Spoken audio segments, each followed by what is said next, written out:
It is another one of these styles in the 10 style challenge that I set out for myself. And this one is a Trappist ale.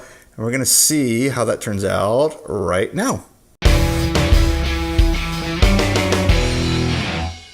So, I don't know why I picked a Trappist ale. I have a kind of a vague memory why I picked a Trappist ale. When trying to get 10 styles together, I certainly wanted to learn some new styles. And I looked through the BJCP guidelines and picked ones that sounded like something that I would like. This must be one of them. Like I said, I don't specifically remember saying Trappist ale, but I do remember making the recipe, and it was kind of in the back of my mind. Not sure why I picked this, but I just went ahead all the way through. Now to brewing, we're actually brewing right now. In fact, I got a little mash juice splashed on me, but I'm recording out of sequence tonight. So we're going to make it. Let's see what happens. We're going to see how it turns out. By all descriptors, it sounds like a beer I would like. I cannot remember ever having one. And I'm going to see if I can find one or two commercial examples before tasting to taste along with it or before it, or it will not be before, else I don't know if I got it right or not. I haven't found them yet. I also haven't looked very hard, but now that it's becoming a reality, I keep looking at it. I'm looking at the mash, by the way, which is not moving. I don't know why I'm looking at it. But now that it's going to happen, I need to find out if I got it right or not. But I could always see actually, that might be an interesting test too. This might be two-phase. We'll see as we go. Maybe I should taste it once before knowing what it should taste like and see if I'm matching what the descriptors are on the style guide. I don't know. We're not even anywhere close to that. That mash, even though it's not moving now, it might get up and walk away and we don't have any beer. So let's not put the cart before the horse. All right, let's get started. We'll go through this grain bill real quick. We got 2.5 pounds of 2-row pale malt right there. And that is it. That is the only grain. So this is going to be super simple. I guess you got to crawl before you can run in a style you don't know well, but that's not it for the fermentables. I got it down here off camera. I also have this premium blonde candy syrup. It's just a 1 SRM, so barely going to do anything to it color and I was going to say taste wise, but I guess it is going to increase the alcohol. It's not a specialty malt. I guess it's technically an adjunct. And come to think of it, I have one hop with this. So it's a single malt, single adjunct, single hop. That's a massage. I would give you a massage. So that is it for the fermentables and the grain bill. I'm going to go grind this, mill this. Why do I keep saying that? I'm going to go mill this. And I don't know how to shoot a montage of one grain being milled. So here's my pets. So water is on, the strike water, and I guess, well, just the water. There's no spark. So pretty typical stuff. It's water. One change I did make over here on the water calculation, all that's the same. Well, obviously, I mean, that's a variable and the temperature is a variable. But the important part is right here, this boil off rate, I usually do 0.9 because that's what I get. That's what I got on a test outside. I don't think I know I don't run my boils as vigorous as I do inside that I do outside. So I've been having a little more wort left over before I put it in, or after I put it in a fermenter actually, and then I pitched the yeast. So I figured I'm going to try to see if I can dial it in. So I'm trying kind of just a couple points at a time. And that of course gives me what I need. 2.33 gallons of water needed, which, let's see, there it is. This is tough to do looking through a phone. I wanted to see what that was in cups. The 0.33, it's 5.28. So I accidentally put in 5.5 cups because I over poured and I was like, I'm not pouring back in 0.22 cups of water because I don't know what that is. So that's what we got going here. Waiting for it to get at the temperature, which I forgot what I need. I'm going to guess, let's see. If I'm doing 153, I'll need 158. Oh, it's off by 1. One last water note, I am still using the reverse osmosis distilled store-bought water, but not for long, because finally, here we go, it's all over the bag. Finally got my, the reagents and the tabs I need for my water kit, and some, you can't see, some surprise hops. They're not surprise at all. They're actually pretty common, but they're not being used tonight. And some yeast nutrient, because I finally looked at the date on my yeast nutrient and saw it was 3 years old, so I thought it was probably time to replace it, even though there was some left. Let me tell you how terribly disappointed I am at the moment, because I thought this was a single malt, single adjunct, single hop beer, in that what did I say? The massage joke I made was like the highlight of the episode, but turns out there's actually 3 hops. I don't know what the heck I was remembering, but I'm not cutting that joke out because I'm not going to remember it when I do have a single hop, single adjunct, single mash. That's backwards, but you know what I mean? That's how disappointed I am. So, all right, let's get to it. So, first one, I want to turn that on and get it on the right, what do you call it, weight, mode, that's the word. So, first edition is going to be Fugels. What is Fugels? There we go. Oh, I have to open them. I have to open most of these, I think. Actually, I take it back. It's the only one I think I have to open. Fugels. So, we got 0.12 ounces at 60 minutes. So, let's weigh these out. That's too much. Oh, that's so close. In fact, I think that's close enough. I don't know if you can see the numbers, but this scale I had got for my priming sugar. It goes for 1/100th of a gram. So, I could have been in the hundredths territory with the other measurements, but I didn't know because my scale didn't go. So now I'm going to be real meticulous about these weights, but I think I'm going to have to, when it goes a little over like that, not worry about it. So let's write 60 minutes on here, because I did keep these cups last time, and they are somewhere, but it doesn't help when you don't know where you put them. So I had to grab 4 more cups and put these labels on and start again. So next up, Hersbrucker. I still don't know if I'm saying that right. Hersbrucker. So these are going in, got 0.12 ounce, got 1.2 ounces. These are going in at 20 minutes, and I might have enough in this. Whoops, let me do the tear here. I might have enough in this particular pouch, but I have another one if need be. Looks like it's gonna be a little shy. Oh, there's a lot of hop dust in there. I'm gonna be using a bag. Maybe I won't use a bag on this particular one. You know, I don't think I will because of all that. So, but let me open the other. Oh man, I gotta open it for just 0.015. Is that what I have to do? All right, I'll do it. Think there's any chance of me getting this right the first time? Wow, no, I don't want to dump this out. It's all hop dust. All right, I'm going to pick these out. There's going to be a time jump in this video. 0.123, close enough. And that is going in at, 20 minutes I said? Yeah, 20 minutes. 2-0. All right, and last but, I just dotted myself. Last but not least, Northern Brewer. I think that's, oh wow. I got these all back. What am I doing? Oh my God. I'll tell you in a minute what I just did.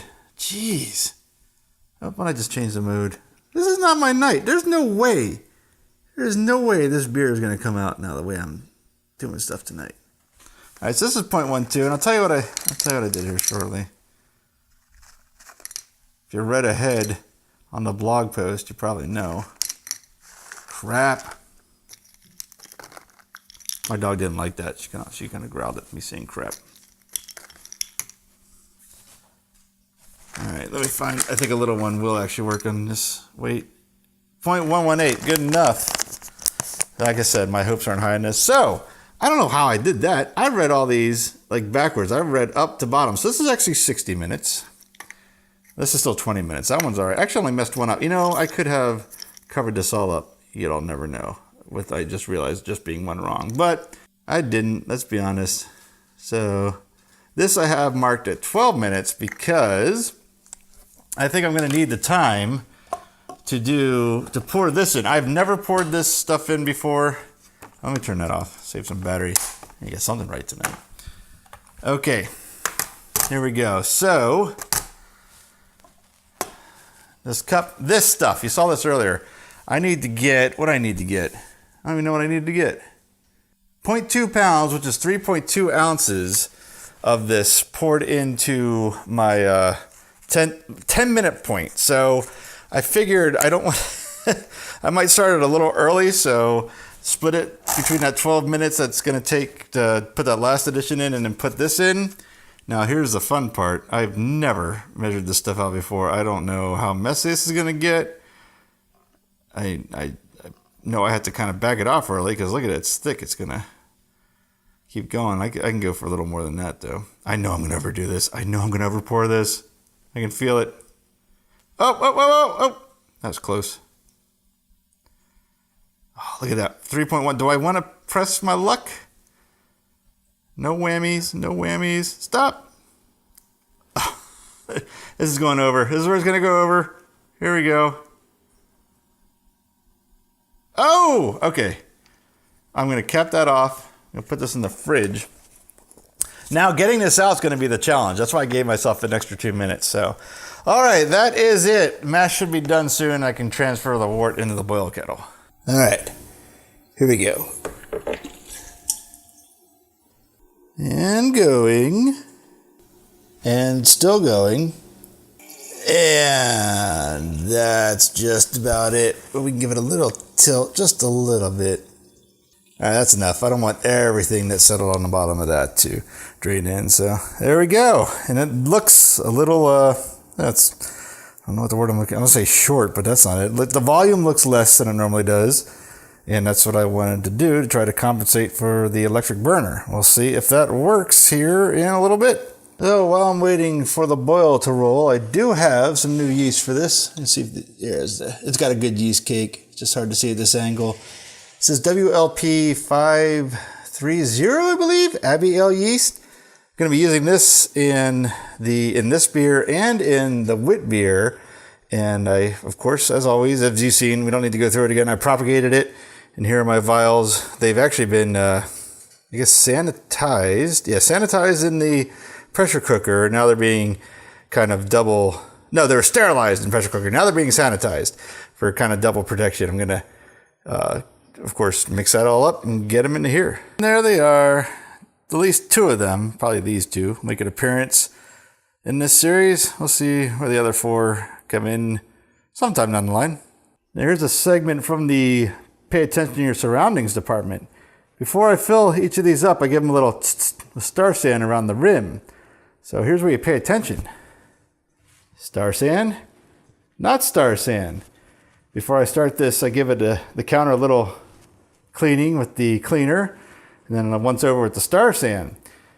At one point, I'm positive I grabbed this bottle and did it because I could smell it really strong as I'm doing the other bottles. So, well, let me tell you first here what it is. It says Method All-Purpose Cleaner. It's supposed to be like all natural or plant-based. So it might be okay, but I'm not really going to chance it. I know for sure it's not this one, or this one. In fact, I'm going to isolate these because that's when I notice the smell and I re-sanitize these. Could be probably, if any, one of these two.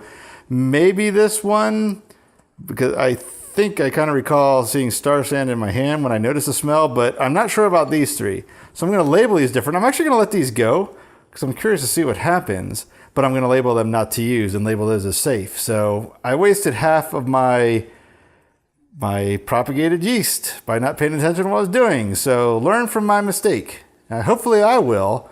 There's really no telling with me though.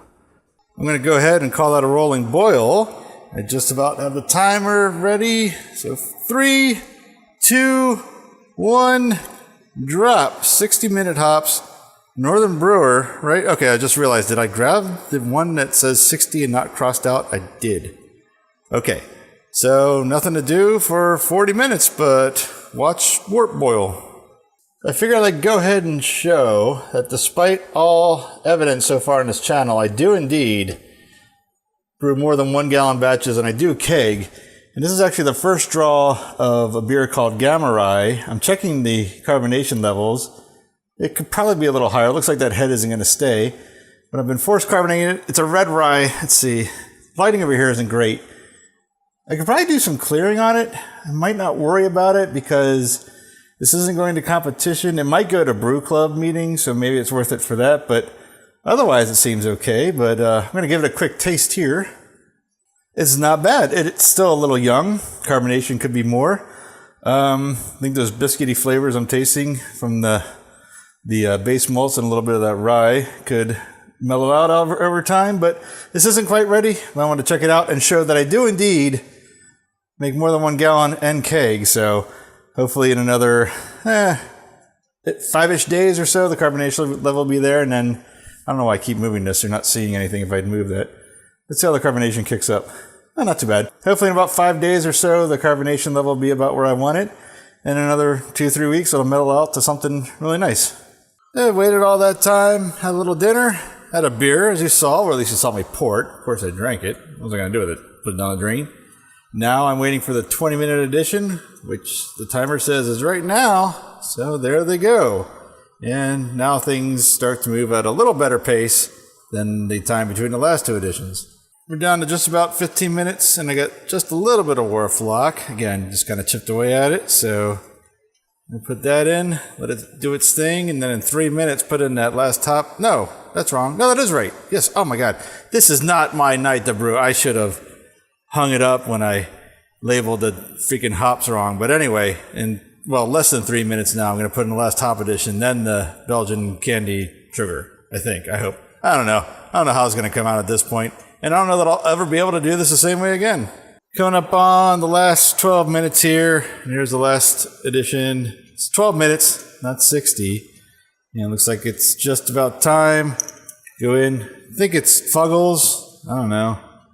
Could have been ferret food pellets for all I know, the way my night's been going. That'd be really weird because we don't have and never have had a ferret. I got the camera set up on a tripod for this last part because God knows what could possibly happen next with everything else going on. So here's the sugar. I got one hand for that. Here's a spoon. I'm going to keep it stirring so the sugar doesn't lay on the bottom and burn. And then I have this silicone, this little tiny silicone spatula. I have more. I, of course, couldn't find them. You know, it's the way the night's going. But this to kind of scrape out the inside of the cup, get as much as I can out of there. I'm not really going to worry all that much about getting every single drop at this point. And it looks like we're ready. So here we go. There you go. Let me stir it up.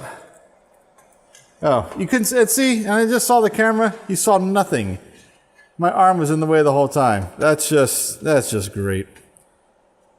But I will say, I think, I'll try to get my arm out of it. Sugar is a little thinner than I remember. I'm not actually going to use the spatula. I got most of it. There's a little bit left. I don't know if you can quite see what's gathered on the bottom. That's not that much. I can probably get it to drip out a little bit too in these last few minutes. There you go. Got a little bit more out. So that's about as good as I can't talk.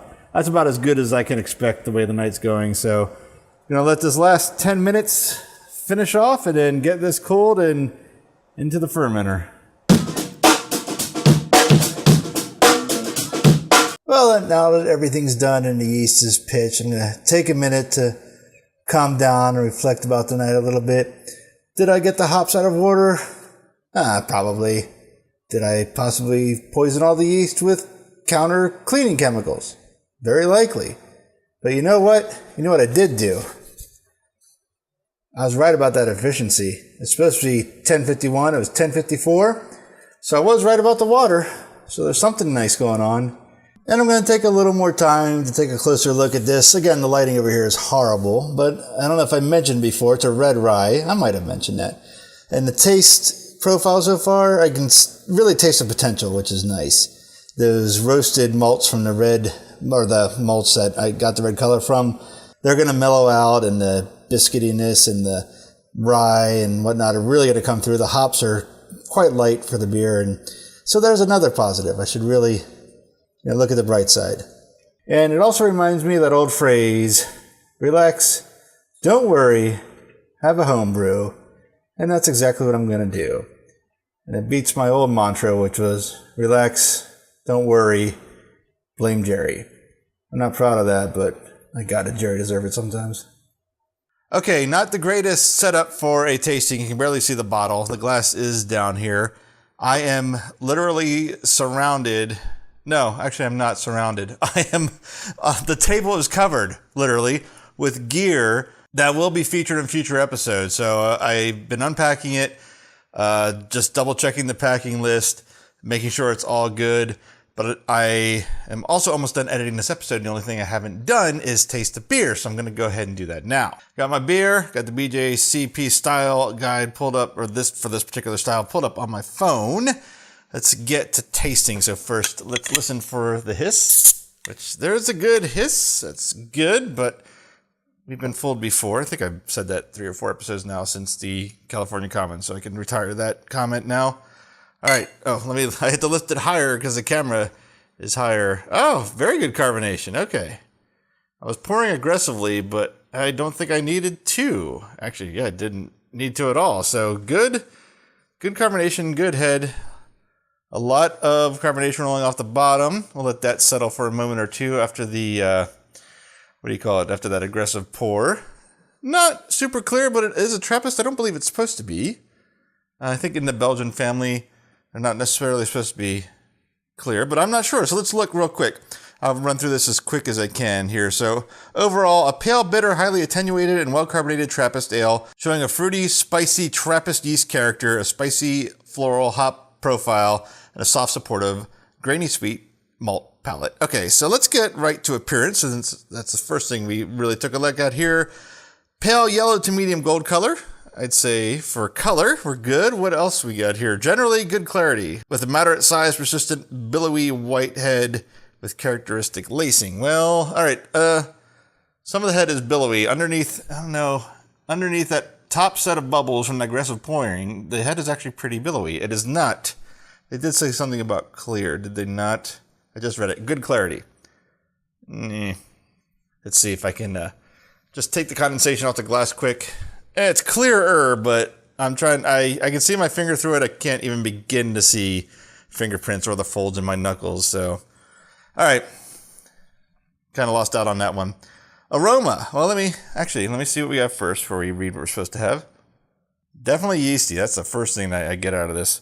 And it's that Belgian yeast, that little bit of a, I think it's a sulfur characteristic. It's the thing that I generally don't like in Belgian type beers. That's the first thing I get. Get a little floral aroma. Not much sweet. A touch of fruitiness. I'd say more of an ester fruitiness than a hot fruitiness for sure. But let's see what I'm supposed to get.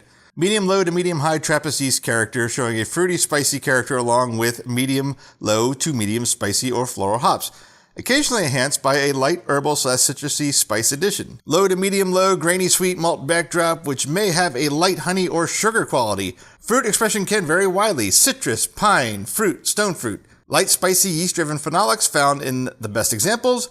Bubblegum inappropriate, which I would think stands for almost any beer. But I mean, definitely got some of those characteristics. I'm not hitting everything, and I'm not out to hit everything, but that's good. That's good news to know I got some of those. Just trying to see if some of that fruitiness I got is anything they described. I wouldn't say any of the specific ones they noted. I could probably say citrus and get away with that as a descriptor, but I can't say it's orange, grapefruit, lemon, lime, or anything like that. Just maybe a citrus semi-profile, but I don't know. So, all right, I will get to tasting here before I read that. So let's go. It has a very strong mouthfeel as far as the carbonation, a little bit of a sting from possibly the alcohol. I think carbonation is actually drawing that sting more out. Maybe it's kind of opening it up and enhancing both of those. But really, there's a really kind of a, I never know what word to use. I want to say viscous, thick, very heavy mouthfeel. I can feel it's you would not use the word thin on here, and it's not too heavy. It's not old ale heavy. It's not like a thick malty beer heavy, but there is a very strong, almost pleasant mouthfeel to it. On the aftertaste now speaking, there's a little more sweet, so I'm not quite sure it's as highly attenuated as it should be. But let me see if I can pick some more out here. There's that Belgian characteristic that is not my thing. It's not terribly strong in this. I've had many much stronger examples of that kind of Belgian yeast flavor, so I'm glad it's not as strong in here. But the sweet is becoming more and more powerful, and It's almost a little sugary sweet. It's almost past like a malt sweetness, like not quite even under attenuated. Now I know that Belgian sugar is not a sweet additive. That was a fermentable, so it's not that kind of thing. There's just a sugary sweetness to the finish on this that is probably not what it's supposed to be. I'm gonna take one more taste and then check what the style guide says. So it's got a little bit of bitterness in there now that I try to find it. I don't know that if I wasn't specifically looking for bitterness, I'd find it in there. So there is some bitterness to it, but it's that overall ending sweetness that is probably not right, but I don't dislike it for a beer. I'm just not sure it's supposed to be in style, but let's find out. Mouthfeel, medium, light to medium body. Okay, I think the mouthfeel is past that, so it might be a little overcarbonated. I don't think it's over attenuated, but so I definitely think the mouthfeel is maybe the malt bill, as simple as it was, there was a certain amount to it. Maybe it was too much. I don't know. Well, let's move on here. That was just the first line. Smooth, medium high to high carbonation. Okay, we got that. Can be somewhat prickly. Prickly. That is the word I could not think of when I was saying it was kind of stinging me. Prickly. I am going to hopefully remember that for future episodes and don't overuse it, though I do tend to latch on to words in my descriptors and drive them into the ground. Should have noticeable alcohol warmth. There's noticeable alcohol. I guess the warmth, let me see. No. I was thinking maybe that wasn't the frame of mind I was in, but no, even trying to find warmth out of the alcohol, I don't think it's quite there. So flavor, here we go. Fruity, hoppy, bitter, and dry. Fruity, little bitter. I don't get a specific hoppiness out of it, and it's definitely not dry. That's what the sweet part I think I've been talking about. So yeah, not quite there on that at all. I wouldn't even say quite. It's just not there. Initial malty sweet impression with a grainy, sweet, soft malt palate and dry hoppy finish. That's funny because I don't get the initial sweetness, I don't think. Now I get it all on finish, which is the complete opposite of what just said. That's kind of interesting. The malt may have a light honeyed biscuit or cracker impression. Not this one. Moderate spicy or floral hop flavor.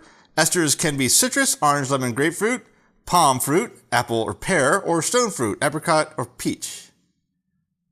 I might get some peach out of that now that it was brought to my attention, but I not getting it on my own without a little bit of a hint.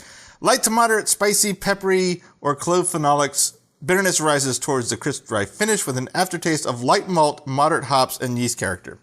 So, yeah, I think we can safely say that is out of style, but not a terrible beer. I'm certainly not going to make it like this again if I'm trying to get the style. I'm going to play with it some more. But I will say, I'm not disliking this tasting, and I'm not a fan of Belgians at all. There's very few Belgian beers I have tasted that I've really enjoyed. I usually, like I say, I hate them. They're just not like, I'm once and done. I wanted to taste that particular beer or that style, and I'm done with it.